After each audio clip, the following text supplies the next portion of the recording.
Bonjour à tous. Le 6 mai 2022, le ministre des Mines de l'État du Cameroun a signé une convention minière avec une entreprise d'État chinoise qui s'appelle Sinosteel. La convention en question porte sur l'exploitation d'un gisement de minerai de fer qui est situé entre Kribi et Kampo dans la région du Sud Cameroun, dont la taille est estimée à 632 millions de tonnes. Alors, regardons ensemble ce que l'État du Cameroun a signé. Le minerai découvert a une teneur en fer de 33%. L'État du Cameroun s'engage à vendre la tonne à l'entreprise chinoise à 2300 francs CFA. L'entreprise en question va exploiter par an 10 millions de tonnes et va reverser à l'État du Cameroun 23 milliards de francs CFA. L'exploitation va durer 50 ans, donc elle aura exploité 500 millions de tonnes. Au bout de 50 ans, elle aura reversé à l'État du Cameroun 1150 milliards de francs CFA. Et à ces 1150 milliards, il faut ajouter 425 milliards que l'entreprise s'est engagée à investir au Cameroun. Ça, c'est ce que l'État du Cameroun a signé. Regardons maintenant ce que l'entreprise chinoise va engranger. Le minerai est toujours enrichi à 33%. Il est toujours à 33%, c'est comme ça qu'il a été découvert. Sur le marché international, ce que nous vendons à 2300 francs est vendu à 95 000 francs CFA. Donc, lorsqu'on a exploité 10 millions par an, l'entreprise a engrangé 950 milliards de francs CFA alors qu'elle n'a reversé à l'État du Cameroun que 23 milliards. Au bout de 50 ans et de 500 millions de tonnes exploitées, l'entreprise aura engrangé 47 500 milliards de francs CFA alors qu'elle n'aura reversé à l'État du Cameroun qu'un total de 1575 milliards de francs CFA. Mais ça ne s'arrête pas là. La rentabilité de l'entreprise chinoise est beaucoup plus favorable et généreuse que cela. Parce qu'en matière d'exploitation des minerais de fer, on peut enrichir le minerai.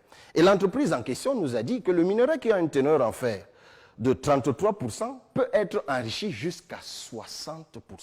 Et lorsqu'on enrichit 10 millions de tonnes, ces 10 millions de tonnes sont convertis à 4 millions de tonnes.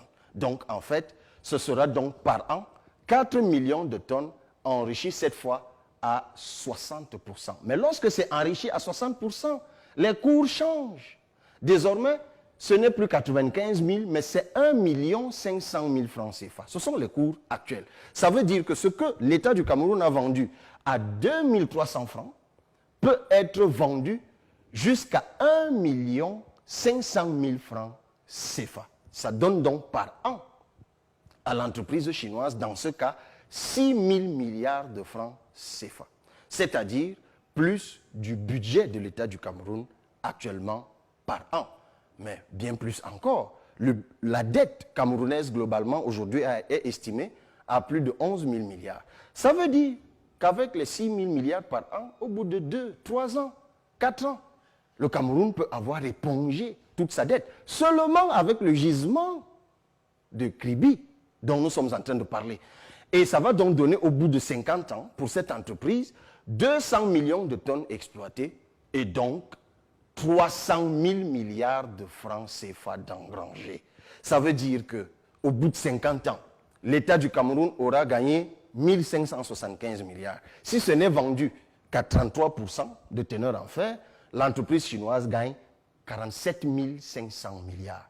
Et si c'est enrichi à 60%, comme ils vont le faire, ils engrangent 300 000 milliards de francs CFA.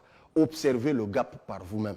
Quel que soit l'investissement qu'ils font au Cameroun, même 1000 milliards par an, la rentabilité pour cette entreprise reste énormissime. Et figurez-vous que seulement avec un gisement comme celui-là, le Cameroun serait à mesure de produire par an plus du budget actuel de tout l'État du Cameroun. C'est simplement inadmissible. C'est inacceptable. C'est pour cela que nous disons au président de la République, puisque c'est à lui que revient le pouvoir de signer par décret le permis d'exploiter, de ne pas le faire. Il a créé le 14 décembre 2020 une entreprise d'État camerounaise qui est comme la Sinosteel, qui s'appelle Sonamine. Cette entreprise a les mêmes attributions d'exploration, d'exploitation. S'il nous faut 425 milliards pour exploiter ce gisement, pour gagner par an 6 000 milliards de francs CFA, Mais bon sang, trouvons-les. Que ce soit par les banques camerounaises, que ce soit par l'épargne camerounaise d'ici et de la diaspora, nous serions en mesure de lever les 425 milliards. Monsieur le Président de la République, ne signez pas ce permis. Peuple camerounais, levons-nous contre ce que le ministre des Mines a signé. Non, c'est une braderie criminelle.